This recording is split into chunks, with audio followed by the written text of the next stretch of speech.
The unthinkable has finally happened, and this time it's not just about a disgraced prince in handcuffs, it's about bloodlines, secrets, and a whisper so explosive it could rip the House of Windsor apart from the inside. Leaked emails, a secret child, and a desperate mother who may have traded access to royalty to survive her own financial collapse. This isn't gossip anymore. This is a ticking constitutional bomb. March 2nd, 2026. The British monarchy didn't just wake up to headlines, it woke up to humiliation. For the first time in nearly 4 centuries, a senior royal was taken into state custody. Andrew Mountbatten Windsor, once prince, once duke, once untouchable, reduced to a suspect processed under fluorescent lights. But what the public saw as a fall from grace was only the surface. Because behind the cold steel click of those handcuffs was something darker, something buried in encrypted emails, something tied to Princess Eugenie. And it didn't begin with the arrest, it began in a room. October 29th, 2025, 10:00 p.m. Buckingham Palace. A 48-minute war council that insiders describe as suffocating. King Charles seated, Prince William standing like a blade drawn.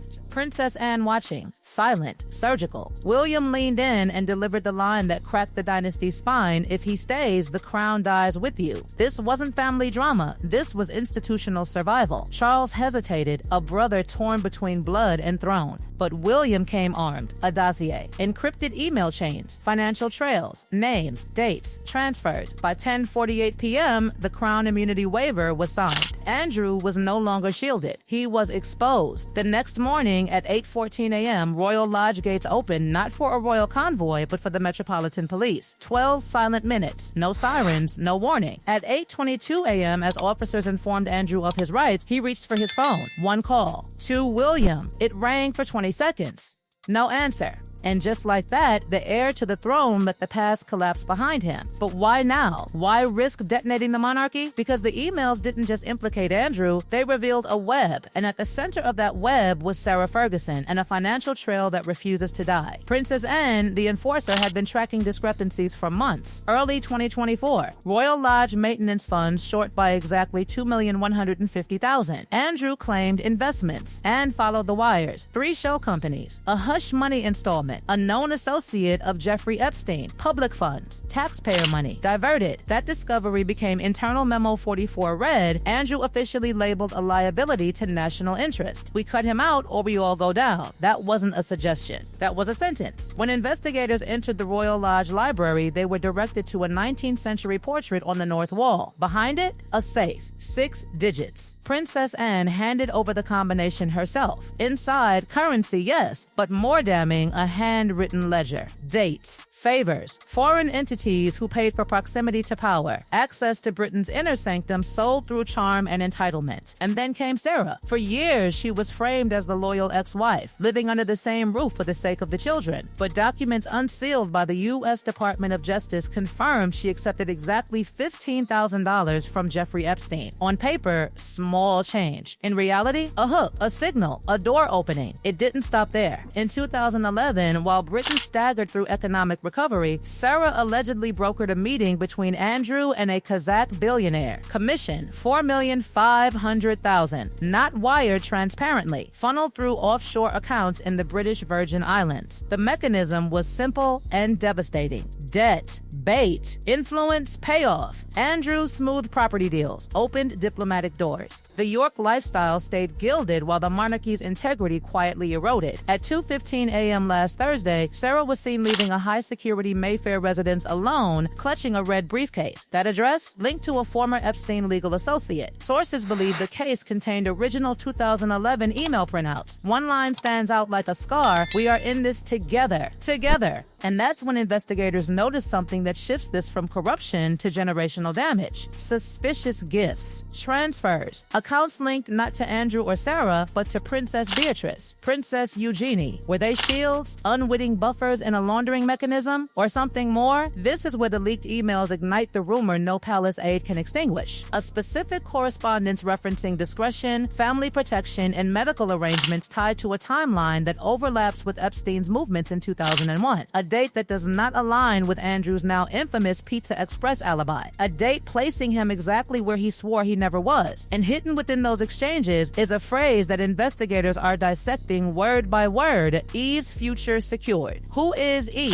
Eugenie? A code? A reference to something or someone who was never meant to be public? Let's be clear, no official document confirms the existence of any secret child, but the whispers are no longer confined to tabloids. They are embedded in email metadata, cross-referenced with offshore medical payments, trust funds created quietly then dissolved, a child whose guardianship is obscured, a birth record that doesn't align cleanly with public timelines. Why would this matter now? Because if there is even a fraction of truth to it, it reshapes succession politics. It reframes motives. It explains desperation. It explains why William forced the waiver, why Anne moved with such finality, why Charles chose institution over brother. And then there's China. After Charles cut Andrew's $249,000 annual allowance in early 2024, desperation met opportunity. February 19th, 2024, Andrew's 64th birthday. A businessman, later flagged by MI5, entered Royal Lodge without proper vetting. Between 11 p.m. and 1:00 a.m., 3 encrypted transmissions left the estate's Wi-Fi network. Destination, a Beijing server known for intelligence activity. Andrew allegedly shared sensitive trade briefs from his 2010 Southeast Asia missions. He called them friendly exchanges. The Joint Intelligence Committee called it a breach. Now, Parliament's Intelligence and Security Committee has subpoenaed his encrypted communication logs between 2024 and 2026. Deadline, December 15th. This isn't just scandal, it's national security. Royal Lodge itself became the final battleground. Andrew clung to a 75-year lease signed in 2003, but every lease has clauses, maintenance obligations of at least $7.5 million. A forensic survey revealed $2.1 million in structural neglect. Default. Insurance voided after Charles refused to fund the $3 million annual security detail. At 4 a.m., removal vans arrived. Andrew was seen carrying teddy bears, relics of a curated image. The Pharaoh of Windsor reduced to exile in a modest Sandringham cottage. And today, March 2nd, 2026, the Old Bailey hearing begins. 3 outcomes loom: exile, settlement, conviction. Investigators estimate a 60% likelihood of prison.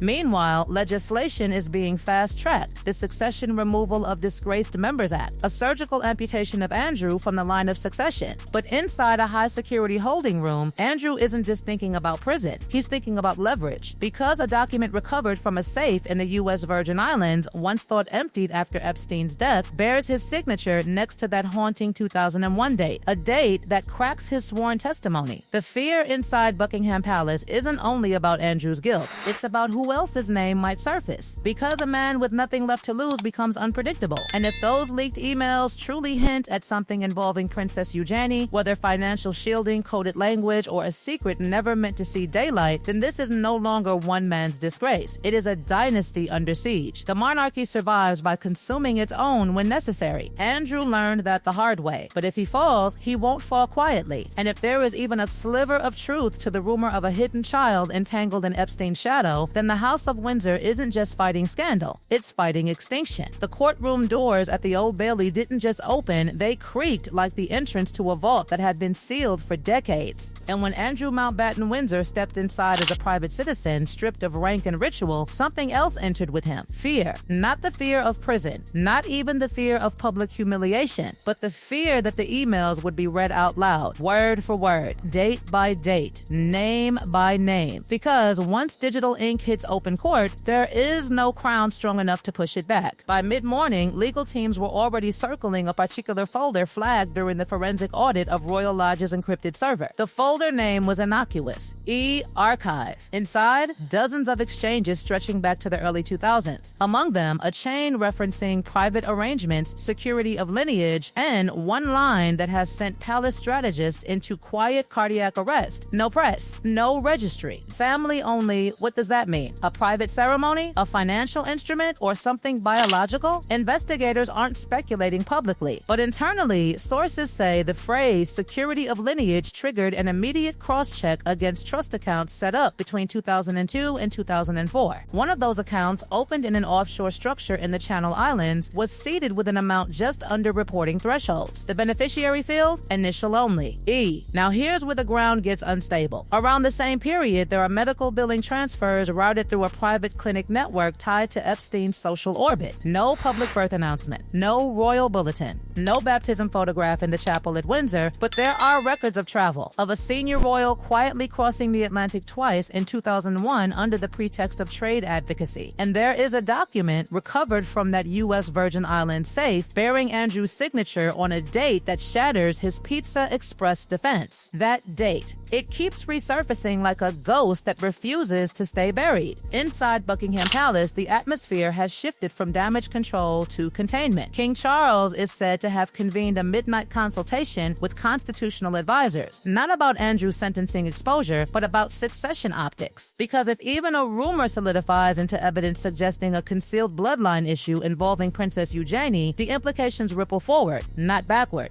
It's not just about scandal. It's about legitimacy, about how the public interprets silence. Prince William, according to insiders, has drawn a red line. No negotiation, no soft landing. The immunity waiver was just phase 1. Phase 2 is narrative severance. The monarchy must be seen as purging infection, not hiding it. That's why the fast-track Succession Removal of Disgraced Members Act isn't symbolic. It's strategic. Andrew isn't just being cut off, he's being erased from the structural future of the crown. But erasure has consequences. Because a man cornered by prison time and public disgrace starts to evaluate assets differently, and Andrew's most dangerous asset isn't money, it's memory. He knows who attended private dinners. He knows which political figures sought introductions. He knows who looked the other way when Epstein's name first started echoing through intelligence briefings. And if he believes he's being sacrificed to save the throne, he may decide to rebalance the scales. Sarah Ferguson's movements over the past week have only intensified speculation. After the Mayfair sighting with the red briefcase, she reportedly made 2 encrypted calls traced to contacts in the British Virgin Islands. Those accounts that once buffered debt, they're being audited. Forensic accountants are combing through every shell corporation, every layered transaction, every debt settlement that coincided with diplomatic favors. The $4.5 million commission from the Kazakh introduction isn't just a number anymore. It's a doorway. Because investigators are asking a simple but lethal question: if access to Andrew was monetized, who else benefited? And were Beatrice and Eugenie's names ever used, even indirectly, to sanitize those transactions? There is still no official confirmation of wrongdoing by the daughters. But the suspicious gifts flagged in the audit weren't trivial. Jewelry transfers, trust adjustments, a payment labeled education consultancy that aligns too neatly with an offshore restructuring week. And then there's the language in the emails: future secured, handled quietly, family protected. King Charles believes he amputated an infected limb to save the body. Prince William believes he neutralized a threat to the throne's future. Princess Anne believes duty required excommunication. But Andrew believes something else entirely. He believes he knows where the real skeletons are buried. And if those skeletons include truths about lineage, financial shielding, or arrangements hidden in encrypted correspondence, then this trial isn't just about one disgraced royal.